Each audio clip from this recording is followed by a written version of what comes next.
S, வீடு, schools, hotels, store room இங்கெல்லாம் partition wall கட்டணும்னாலும் இப்போ பில்டிங் ஓனர்ஸோட first choice Renocon Rapid Wall Panels. Aachi masala. எந்த சமையலும் ருசி தேடும் ரகசியம் 20 ரூபாய்.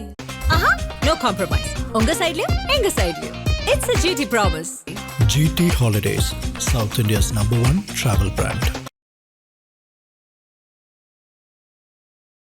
மீண்டும் போருக்கு தயாராகிவிட்டார் அமெரிக்காவுடைய அதிபர் டொனால்ட் ட்ரம்ப்.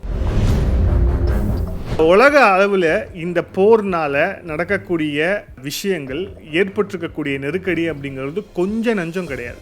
இவர்களுடைய இந்த வல்லரசு அப்படிங்கிற பேரில் இந்த அமெரிக்கா போடக்கூடிய ஆட்டத்தால் பாதிக்கப்பட்டிருக்கக்கூடிய நாடு, பாதிக்கப்பட்டிருக்கக்கூடிய மக்களில் அமெரிக்க மக்களும் சேர்ந்து தான். அது இப்போ வரப்போகிற தேர்தலில் மிக நிச்சயமாக ட்ரம்ப்புக்கு அமெரிக்க மக்கள் உணர்த்துவார்கள். ஆனால் அதுக்கு முன்னாடி இப்போ நாம் எப்படி தயாராகி இருக்கிறோம், இந்தியா இதற்கு எப்படி தயாராகி இருக்கிறது? இந்த அமைதிக்கான தூதர்கள் இருக்காங்கல்ல, ஒன்று சைனா, இன்னொன்று அமெரிக்கா. இந்த தூதர்கள் எப்பெல்லாம் ஒன்று சேர்றாங்களோ அப்பெல்லாம் இந்தியாவுக்கு இவங்க ஏதாவது மறைமுகமாக ஒரு ஆப்படிப்பாங்க. ஆனால் இந்த முறை அதை எதிர்பார்த்து அதற்கான தற்காப்பில் நம்ம ஏற்கனவே இறங்கியிருக்கிறோம் அப்படிங்கிறது தான் மிக முக்கியமான ஒரு செய்தி. இப்போ கடைசியா மே 10ஆம் தேதி பிரதமர் என்ன அறிவிச்சார் அப்படின்னா, நீங்க இந்த வருஷம் தங்கம் வாங்காதீங்க அப்படின்னு அறிவிச்சார். ஸோ இந்த படிப்படியான இந்த விஷயங்கள் எல்லாமே எதை நோக்கியது அப்படின்னா, மிகப்பெரிய ஒரு நெருக்கடி நம்மை நோக்கி வர இருக்கிறது. மிகப்பெரிய ஒரு நெருக்கடியை இந்த யோக்கியர்கள் 2 பேரும் சேர்ந்து கொண்டு வர போறாங்க. ஸோ அதற்கு நாம உள்நாட்டில் நாம எந்த அளவுக்கு தயாராக இருக்கணும் அப்படிங்கிற அந்த விஷயத்தை நோக்கி நோக்கி நோக்கி தான் கொண்டு வந்தார். நாம் உள்நாட்டு லெவலில் எந்த அளவுக்கு நம்ம ஸ்ட்ராங்காக இருக்கணும் அப்படிங்கிறதுக்காக நம்ம மேற்கொண்ட விஷயங்கள் தான் இது எல்லாமே. இது மேலும் தொடரும். எந்த நாட்டையும் தாண்டி நம்முடைய நாடு, நம் நாட்டு மக்கள், அவர்களுடைய அந்த பொருளாதாரம் மிகவும் முக்கியம் அப்படிங்கிற அந்த ஒரு கருத்தை முன்வைத்து அரசாங்கம் நகர்ந்து வருகிறது. அது அரசாங்கத்தை தாண்டி தொழில் முனைவோர்லேருந்து, பிஸ்னஸ்மேன்ஸ்லேருந்து எல்லாருமே அதை நோக்கி தான் நகர்ந்துகிட்டு இருக்காங்க அப்படிங்கிறத பார்க்குறோம். எத்தகைய ஒரு நெருக்கடி வந்தாலும், ஏற்கனவே ரெசெஷன்லாம் வந்துச்சு, அது எல்லாத்தையுமே எதிர்த்து நாம எதிர்நீச்சல் போட்டு நாம மேல வந்திருக்கிறோம். இனிமேலும் வரக்கூடிய நெருக்கடியை இந்தியா ஒருங்கிணைந்து முறியடிக்கும். ஆதரணியர்களுக்கு அன்பு வணக்கம். மிக முக்கியமான பதிவு இது. மீண்டும் போருக்கு தயாராகிவிட்டார் அமெரிக்காவுடைய அதிபர் டொனால்ட் ட்ரம்ப். ஏன் திருப்பியும் போருக்கு தயாராகிறாரு? இப்போ அவர் போருக்கு தயாராகிற சூழல்ல இது ஏற்படுத்த போற பாதிப்பு அப்படிங்கிறது இந்தியா உள்ளிட்ட நாடுகளுக்கு எப்படி இருக்கும்? இந்தியா அதுக்கு தயாராயிடுச்சா? இப்போ பிரதமர் வெளிநாட்டு பயணங்கள் இருப்பதற்கான காரணம் என்ன? அதுக்கும் இதுக்கும் லிங்க் இருக்கா? உள்ளிட்ட பல்வேறு விஷயங்கள் ஃபேசினேட்டிங்காக யோசிக்க தூண்டுது. அது மட்டும் இல்லாமல் தகவல்களும் அடுக்கடுக்கா இருக்கு அப்படிங்கிறத பார்க்குறோம். இந்த மொதல் விஷயம் பாருங்க, ஈரானை வீழ்த்த வேண்டும் அப்படிங்கிற அந்த ஒற்றை நோக்கம் அப்படிங்கிறது டொனால்ட் ட்ரம்ப்புக்கு இன்று வரை நிறைவேறவில்லை. அப்படிங்கிறதால ஈரானை முழுமையாக முடிக்க வேண்டும் அப்படிங்கிற அந்த எண்ணத்தை பூர்த்தி செய்யும் விதமாகத்தான் சைனாவுடைய தலைநகர் பீஜிங்க்கு நேரடியாக ட்ரம்ப் போனது. ட்ரம்ப் கூடவே அவங்களுடைய எலான் மஸ்க்ல இருந்து, என்விடியா டைரக்டர்ல இருந்து எல்லாரும் போனதுக்கான காரணம் வர்த்தக ரீதியான பல விஷயங்களை முடிப்பதற்கு அப்படின்னாலும் கூட அதில் இருக்கக்கூடிய இன்னொரு main objective, once for all ஈரானை இந்த முறை முடிக்க வேண்டும் முழுமையாக. அதுக்கு ஏன் சைனா கிட்ட போனோம் அப்படின்னா, அவங்களுடைய மிசைல்ஸ் அப்புறம் இந்த ட்ரோன் தயாரிப்புக்கு அவங்க பயன்படுத்தக்கூடிய உபகரணங்கள் எல்லாமே சைனா தான் அவங்களுக்கு ரகசியமாக கொடுத்துட்டு இருக்கிறாங்க அப்படிங்கிற அந்த ஒரு விஷயத்தை, ஸோ அந்த சப்ளை செயினை கட் பண்ணோம் அப்படிங்கிறது இந்த விஷயத்துடைய முதன்மையான நோக்கம். கிட்டத்தட்ட அந்த நோக்கத்தை அடைந்து விட்டார் டொனால்ட் ட்ரம்ப். அதற்காக அவர் காவ கொடுத்துருக்கக்கூடிய நாடு தாய்வான். அதை பற்றி அப்புறம் பேசுவோம். இப்போ ட்ரம்ப் மீண்டும் இந்த ஈரானுக்கு எதிரான போரை தொடங்க இருக்கிறார். ஸோ ஈரான் அமைதி பேச்சுவார்த்தையில் அவங்க வைத்த கோரிக்கை, குறிப்பாக அமெரிக்கா எங்களுக்கு நஷ்டஈடு வழங்கணும், அதே மாதிரி இதுக்கப்புறம் நாங்கள் போருக்கு போக மாட்டோம் அப்படிங்கிற அஷூரன்ஸ் வழங்கணும், உள்ளிட்ட எல்லா விஷயத்தையும் நிராகரிப்பதாக அறிவித்தாகிவிட்டது. ஸோ எப்போ வேண்டாலும் மீண்டும் போர் வெடிக்கலாம் அப்படிங்கிற சூழல். இப்போது இது இப்படி இருக்கக்கூடிய சூழலில் இந்தியா இதற்கு எப்படி தயாராக இருக்கிறது அப்படிங்கிற அந்த ஒரு விஷயத்தை நம்ம பார்க்க வேண்டிய கட்டாயம் இப்போ ஏற்பட்டிருக்கு. உலக அளவில் இந்த போர்னால நடக்கக்கூடிய விஷயங்கள், ஏற்பட்டிருக்கக்கூடிய நெருக்கடி அப்படிங்கிறது கொஞ்சம் நஞ்சம் கிடையாது. இவர்களுடைய இந்த வல்லரசு அப்படிங்கிற பேரில் இந்த அமெரிக்கா போடக்கூடிய ஆட்டத்தால் பாதிக்கப்பட்டிருக்கக்கூடிய நாடு, பாதிக்கப்பட்டிருக்கக்கூடிய மக்களில் அமெரிக்க மக்களும் சேர்ந்து தான். அது இப்போ வரப்போகிற தேர்தலில் மிக நிச்சயமாக ட்ரம்ப்புக்கு அமெரிக்க மக்கள் உணர்த்துவார்கள். ஆனால் அதுக்கு முன்னாடி இப்போ நாம் எப்படி தயாராகி இருக்கிறோம் அப்படிங்கிற விஷயத்தை பார்க்கும்போது ரொம்ப ஆச்சரியமாக இருக்குது. காரணம் 45%, அதாவது பெட்ரோலுடைய உற்பத்தியில் மிக டாப்பில் இருக்கக்கூடிய அமெரிக்காவே 45% அவங்களுடைய ஃபியூல் ப்ரைஸை வந்து ஏற்றினப்போ கூட இந்தியா இதுவரை ஏற்றாமல் இப்போ தான் வந்து $3 ஏற்றிருக்கிறாங்க லிட்டர்ஸுக்கு. ஸோ இப்போது அந்த ஒரு நடவடிக்கையாலே வந்து ஆச்சரியமாக இந்தியாவை பார்க்கக்கூடிய சூழலில் அதுக்கு பின்னாடி பேக் ஒர்க்காக நம்ம இந்தியா என்னென்ன பண்ணியிருக்கு அப்படிங்கிற விஷயத்தை நம்ம படிப்படியாக பார்ப்போம். அதுக்கு முன்னாடி இந்த அமைதிக்கான தூதர்கள் இருக்காங்கல்ல, ஒன்று வந்து சைனா, இன்னொன்று அமெரிக்கா. இந்த தூதர்கள் வந்து எப்போல்லாம் ஒன்று சேர்றாங்களோ அப்போல்லாம் இந்தியாவுக்கு இவங்க வந்து ஏதாவது மறைமுகமாக ஒரு ஆப்படிப்பாங்க. ஆனால் இந்த முறை அதை எதிர்பார்த்து அதற்கான தற்காப்பில் நம்ம ஏற்கனவே இறங்கியிருக்கிறோம் அப்படிங்கிறது தான் மிக முக்கியமான ஒரு செய்தி. அது என்ன அப்படிங்கிறத பார்ப்போம். அதுக்கு முன்னாடி கடந்த காலங்களில் இந்த 2 யோக்கியர்களும் சேர்ந்து நமக்கு என்ன பண்ணியிருக்கிறாங்க அப்படிங்கிற அந்த ஒரு சின்ன விஷயத்தை பார்ப்போம். ஜூலை மாதம் 1971 ஹென்ரி கிஷங்கர் அப்படிங்கிற ஒரு அமெரிக்காவுடைய அதிகாரி இஸ்லாமாபாத்துக்கு இறங்குறாரு. இஸ்லாமாபாத்லேருந்து வயிற்று வலி அப்படின்னு சொல்லிட்டு பீஜிங் போகிறாரு. பீஜிங்கில் அங்கே பல பேச்சுவார்த்தை நடக்குது. 1971 என்ன வருஷம், பங்களாதேஷ் போர் ஒரு பக்கம் வந்து பயங்கரமாக வந்து புகஞ்சிட்டு இருந்த வருஷம்.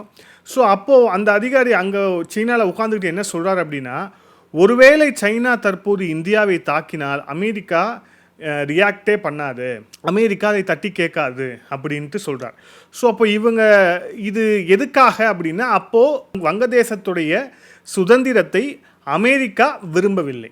ஸோ அதுக்கு சைனாவை வந்து தூண்டிவிடணும், சைனாவை தூண்டிவிட்டு இந்தியாவை தாக்க வைக்கணும் அப்படிங்கிற ஒரு மால் இன்டென்ஷனோடு இவர்கள் நடந்து கொண்டார்கள். ஆனால் நம்ம வந்து அப்போ சோவியத்து கூட இருந்த ஃப்ரெண்ட்ஷிப்னாலையும் நம்மளுடைய உறுதியான தலைமை, குறிப்பாக இந்திரா காந்தி அவர்களுடைய உறுதியான தலைமையாலையும் அந்த விஷயம் வந்து முறியடிக்கப்பட்டது. இது வந்து இன்சிடென்ட் நம்பர் 1. இன்சிடென்ட் நம்பர் 2 பாருங்கள். ஜூன் மாதம் 1998 பில் கிளின்டன் அவர்கள் அமெரிக்காவுடைய அதிபராக இருந்தவர். அவர் வந்து பீஜிங்க்கு போகிறாரு. அவர் பீஜிங்க்கு போய் அவர் வந்து ஜிங்யான் ஜிமின் அவரை வந்து சந்தித்து அப்போ அங்கே பேசும்போது அவர் என்ன சொல்கிறார் அப்படின்னா, demands India roll back in its nuclear program. Nuclear அதாவது அணுசக்தி, அணு ஆயுத டெஸ்டிங், அணு ஆயுத உற்பத்தியை வந்து இந்தியா திரும்ப பெறணும், செய்யக்கூடாது அப்படின்னு வந்து சைனாக்கு அவர் போகும்போது அவர் வந்து இதை அறிவிக்கிறார் அப்படிங்கிறத பார்க்குறோம். இது இன்சிடென்ட் நம்பர் 2. 3வது இன்சிடென்ட் வந்து நவம்பர் மாதம் 2014 இன்னொரு அமைதி புறா இருக்கார்ல, பராக் ஒபாமா, அவர் வந்து பீஜிங்கு போகும்போது அங்கே அவர் பீஜிங்கு போய் இதே ஷி ஜின்பிங் பேரரசர் இருக்கார் இல்லையா, அவரை போய் சந்திச்சுட்டு அவர் பேசின விஷயம் என்ன அப்படின்னா, கிளைமேட் ஃப்ரேம் ஒர்க்கில் வந்து இந்தியா எங்களை வந்து கன்சல்ட் பண்ணவே இல்லை. அவர் ஒரு புது விஷயம், இந்தியாவுக்கு எதிரான ஒரு குற்றச்சாட்டு, ஒரு சார்ஜ்.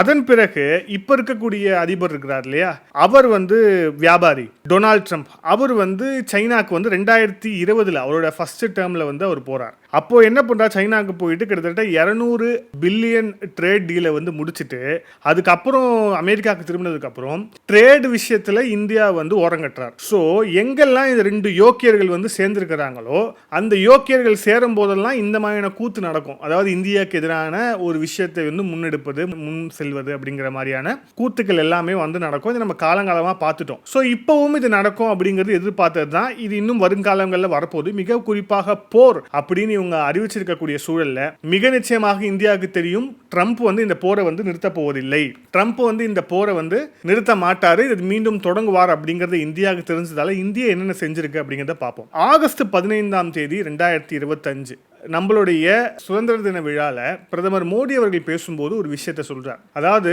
சுயசார்பு அப்படிங்கிறது, அதாவது சஸ்டைனபிள் டெவலப்மெண்ட், சுயசார்பு இந்தியா தயாரிக்கக்கூடிய பொருட்களை அதிகமாக வாங்கணும், நம்மளுடைய பொருட்களை நம்ம அதிகமாக கன்சியூம் பண்ணணும். ஸோ உள்நாட்டு உற்பத்தியை பெருக்கணும், உள்நாட்டு பொருளாதாரத்தை வளர்க்கணும், நம்மளுடைய சொந்த தொழில் முனைவோரை வந்து இன்னும் பலமாக்கணும் அப்படிங்கிற அந்த விஷயத்தை அவர் வந்து கோடிட்டு காமிக்கிறார். அப்போது பிரதமர் அப்போ என்ன சொல்கிறாரு, வெளிநாடுகள் சம்பந்தமாக இந்தியாவிலேருந்து வெளியில் எக்ஸ்போர்ட் பண்ணி நம்ம ஈட்டக்கூடிய பொருளாதாரம், வெளிநாட்டை நம்பி இருப்பது, அதுலேருந்து கொஞ்சம் விலகி வாங்கன்னு அப்போவே அவர் வந்து அந்த அறைகோலை விடுக்கிறார். 2வது இன்சிடென்ட் பாருங்க, செப்டம்பர் 2025 அப்போது ஜிஎஸ்டி, அதாவது இப்போ சரக்கு மற்றும் சேவை வரியை வந்து பயங்கர அடுக்கடுக்கான படிகளால் பெரிய குழப்பத்தில் இருந்த நிலையில் அது எல்லாத்தையுமே சிம்பிளிஃபை ஆக்கி வெறும் 2 ஸ்லாப் தான் அப்படின்னு போட்டாங்க. நிறைய அத்தியாவசிய வீட்டுபயோக பொருட்களுக்கு வந்து ஜிஎஸ்டியே இல்லை அப்படிங்கிற நிலைமையை கொண்டு வந்தாங்க. இது 2வது சீர்திருத்தம். 3வது பிப்ரவரி 1 2026 இன்கம் டேக்ஸ் வந்து முழுமையாக வந்து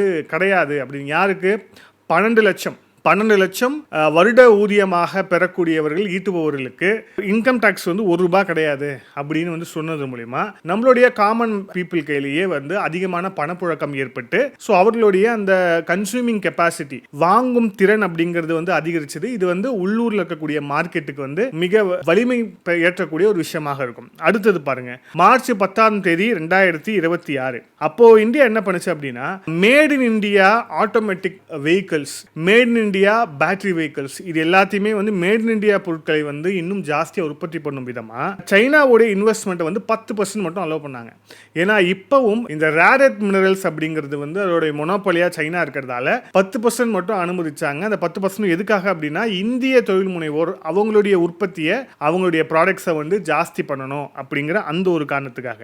அதுக்கப்புறம் மே 4 இப்போ வெஸ்ட் பெங்காலில் அவர்கள் பெற்ற தேர்தல் வெற்றி மிக முக்கியமானது. ஏன்னா நம்மளுடைய இந்த வெஸ்ட்டில், மேற்கு பகுதியில் நமக்கு வந்து ஒரு மிகப்பெரிய ஒரு த்ரெட்டாக வந்து இருந்து கொண்டே இருந்தது. குறிப்பாக அங்கேருந்து அகதிகள் உள்ள வரதா இருக்கட்டும், அந்த பார்டர் ஏரியாவை செக்யூர் பண்ணுறதாகட்டும், மிகப்பெரிய சேலஞ்ச் இருந்தது. அங்கே இருக்கக்கூடிய அரசாங்கமும் அதுக்கு வந்து பிடி கொடுக்காம செயல்பட்டு வந்தது அப்படிங்கிறத பார்க்குறோம். அகதிகளையே ஓட் பேங்காக கொண்ட ஒரு அரசாங்கமாக மம்தாவுடைய அரசாங்கம் மாறி போனது. அது உணர்ந்து கொண்ட அந்த வங்காள வாக்காளர்களை இந்த முறை மம்தாவை வந்து ஓரம் கட்டி விரட்டி விட்டார்கள். ஸோ இதுவும் ஒரு முக்கியமான ஒரு டெவலப்மெண்ட். அதுக்கப்புறம் மே 5 புதின் அவர்கள் அவர் வந்து டெல்லியில் வந்து இறங்கி ரஷ்யாவுக்கும் இந்தியாவுக்கும் இடையில் கிட்டத்தட்ட 13 அக்ரிமெண்ட்ஸ் வந்து சைன் ஆச்சு. இன்க்ளூடிங் அதுலேயும் வந்து ரேர் எர்த் மினரல்ஸ். எப்படி வந்து சைனா மொனோபோலியாக இருந்தாலும் கூட ரஷ்யாவும் அதோடைய ஒரு கெப்பாசிட்டியோடு அவங்க வச்சிருக்காங்க அப்படிங்கிற போது அதை அவைல் பண்ணிக்கக்கூடிய இடத்துல இந்தியா இருந்தது. அதுக்கப்புறம் பிரம்மோஸ் உள்ளிட்ட 13 அக்ரிமெண்ட்ஸ் வந்து அது சம்மந்தமான அக்ரிமெண்ட்ஸ் வந்து நம்ம ரஷ்யா கிட்ட சைன் பண்ணோம். இப்போ கடைசியாக மே 10 பிரதமர் வந்து என்ன அறிவிச்சார் அப்படின்னா, நீங்கள் வந்து இந்த வருஷம் தங்கம் வாங்காதீங்க அப்படின்னு அறிவிச்சார். சோ இந்த படிப்படியான இந்த விஷயங்கள் எல்லாமே எதை நோக்கியது அப்படின்னா, மிகப்பெரிய ஒரு நெருக்கடி நம்மை நோக்கி வர இருக்கிறது. மிகப்பெரிய ஒரு நெருக்கடியை இந்த யோக்கியர்கள் 2 பேரும் சேர்ந்து கொண்டு வர போறாங்க. ஸோ அதற்கு நாம உள்நாட்டில் நாம எந்த அளவுக்கு வந்து தயாராக இருக்கணும் அப்படிங்கிற அந்த விஷயத்தை நோக்கி தான் கொண்டு வந்தார். இப்போ நீங்கள் யோசிச்சு பாருங்க, கோல்டு வந்து வாங்காதீங்கன்னு சாமானியர்களை சொன்ன பிரதமர் ஆர்பிஐ கோல்டு வாங்காமல் இருக்கா அப்படின்னா, கோல்டு வச்சிருக்கிறாங்க. கோல்டு வச்சிருக்காங்கன்ற மட்டும் இல்லை, அதை வந்து அதிகரிச்சிருக்கிறாங்க. எப்படி அதிகரிச்சிருக்காங்க?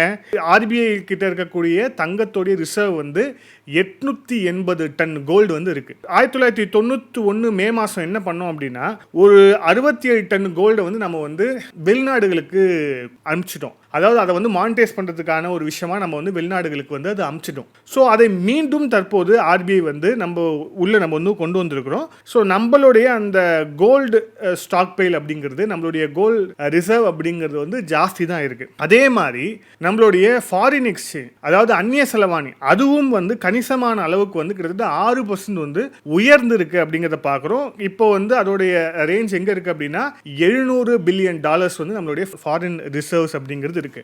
ஸோ சாமானியர்களை கோல்டு வாங்க வேண்டாம்னு சொன்னதுக்கான மிக முக்கியமான காரணம் என்ன அப்படின்னா, கோல்டு நம்ம இறக்குமதி பண்றோம், இறக்குமதி பண்றதுக்கு நம்மளோட ஃபாரின் எக்ஸ்சேஞ்ச் வந்து செலவு பண்ண வேண்டியிருக்கு, அதை வந்து தவிர்க்கணும் அப்படின்னு பிரதமர் சொன்னாரு. ஆனா அதே நேரத்தில் நம்மளுடைய ஒட்டுமொத்த நாட்டுடைய ரிசர்வ் பேங்க்ல இருக்கக்கூடிய கோல்டோடைய அந்த ஸ்டாக் வந்து ஜாஸ்தியா இருக்கு. இது எல்லாமே பொருளாதார ரீதியில் நாம இவ்வளவு நாளா வந்து மேற்கொண்டு வந்த அந்த பயணத்தை இந்த யோகியர்களுடைய இந்த டிராமால இவர்களால் வரப்போடக்கூடிய இந்த போரில் நம்ம வந்து எந்த வகையிலும் இழந்துடக்கூடாது அப்படிங்கிறதுனால வந்து செய்த ஒரு விஷயமாகத்தான் நம்ம வந்து பார்க்க வேண்டிய ஒரு சூழல் அப்படிங்கிறது இருக்குது. ஸோ அப்படி பார்த்தோம் அப்படின்னா, பொருளாதார ரீதியில் எங்கெல்லாம் நாம் வந்து இதுவரை பலவீனமாக இருந்தோமோ அதை எல்லாத்தையுமே பலப்படுத்துவதற்கான முயற்சி அப்படிங்கிறது சத்தம் இல்லாமல் கொஞ்சம் கொஞ்சமாக நடந்துக்கிட்டே இருக்குது அப்படிங்கிறத பார்க்குறோம். அது மட்டும் இல்லாமல் இப்போது நேரடியாக பிரதமர் யுஏஇ போய் அவங்களுடைய தலைவரை வந்து சந்தித்ததற்கான பின்னணியும், இதுக்கு பின்னாடி எல்லாத்துலேயுமே இந்த போர் வரப்போகிற பொருளாதார பொருளாதார நெருக்கடி, இதை சமாளிப்பதற்கான இந்த ஃப்ரேம் ஒர்க், இந்த ஃப்ரேம் ஒர்க்குள்ளே தான் நாம் வந்து ஏற்கனவே நகர்ந்துட்டுருக்குறோம், ஏற்கனவே நகர்த்திட்டோம் அப்படிங்கிறத வந்து பார்க்குறோம். ஸோ போர் அப்படிங்கிறது மிக நிச்சயமாக வரும் அப்படிங்கிறது 100% உறுதியாக இருக்கிறது. அதை ஒட்டி பொருளாதார நெருக்கடியும் மிக நிச்சயமாக வரும் அப்படிங்கிறது வந்து உறுதியாக இருக்கிறது. அதை தாண்டி நாம் உள்நாட்டு லெவலில் எந்த அளவுக்கு நம்ம ஸ்ட்ராங்காக இருக்கணும் அப்படிங்கிறதுக்காக நம்ம மேற்கொண்ட விஷயங்கள் தான் இது எல்லாமே. இது மேலும் வந்து தொடரும். எந்த நாட்டையும் தாண்டி நம்முடைய நாடு, நம் நாட்டு மக்கள், அவர்களுடைய அந்த பொருளாதாரம் மிகவும் முக்கியம் அப்படிங்கிற அந்த ஒரு கருத்தை முன்வைத்து அரசாங்கம் நகர்ந்து வருகிறது. அது அரசாங்கத்தை தாண்டி தொழில் முனைவோர்லேருந்து பிஸ்னஸ்மேன்ஸ்லேருந்து எல்லாருமே அதை நோக்கி தான் நகர்ந்துகிட்டு இருக்காங்க அப்படிங்கிறத பார்க்குறோம். எத்தகைய ஒரு நெருக்கடி வந்தாலும், ஏற்கனவே ரெசெஷன்லாம் வந்துச்சு, அது எல்லாத்தையுமே எதிர்த்து நாம் வந்து எதிர்நீச்சல் போட்டு நாம் மேலே வந்திருக்கிறோம். இனிமேலும் வரக்கூடிய நெருக்கடியை இந்தியா ஒருங்கிணைந்து முறியடிக்கும். மீண்டும் இன்னொரு காணொலியில் சந்திப்போம். நன்றி, வணக்கம்.